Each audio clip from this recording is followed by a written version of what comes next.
Splatoon was one of the more unique games for the Wii U. Instead of being like every other shooter where you kill as many people as possible before the time runs out, you must cover as much territory with your ink, and whichever team covers the most wins. You could also turn into a squid and swim in your own ink, but if you swim in the rival team's ink, you'll take damage.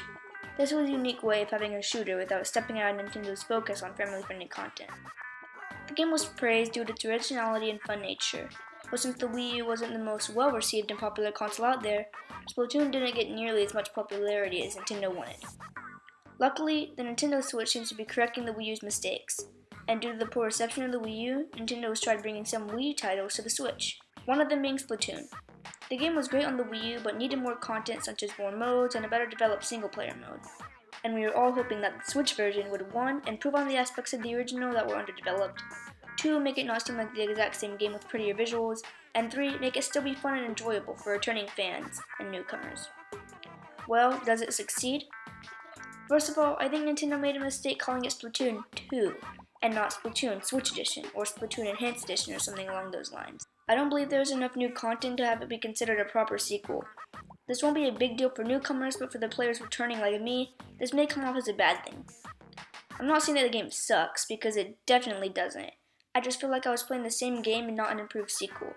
Heck, if you showed me a screenshot of 1 and 2 and told me to tell you which one was which, I most likely wouldn't be able to. Like this, or from just blind.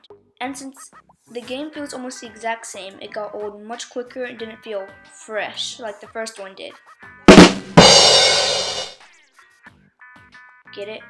You see, because I said fresh, and that's something in the... Okay, let's move on now. A sequel shouldn't be the same game with changes that don't really make a difference. The only new mode I felt worth mentioning was Salmon Run, where you collect salmon eggs and put them in a basket, but the salmon attacks you or something. I don't know, it doesn't really make much sense. And what sucks is that got old quickly too, despite that being the best mode in the entire game. The modes that do return, however, don't have any changes that I could find and don't offer anything new. If you didn't like Turf War in the first, you won't like it here. If you're underwhelmed by the single player in the first, you'll definitely be underwhelmed here. Speaking of single player, it is almost the exact same thing with the same repetitive mission structure, and every mission feels the same, and I was forcing myself to complete it. Now, maybe I'm wrong about Splatoon 2 and it will magically become a masterpiece and become my favorite game or something. After all, it might be a little too early to judge it, but I don't see that happening. No, I don't hate Splatoon 2, but I don't love it to death either.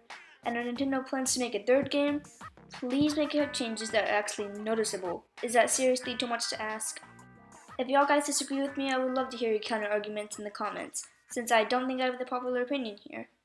Nintendo, if you're watching this, just make Splatoon 3 seem new and not something that we've already played before.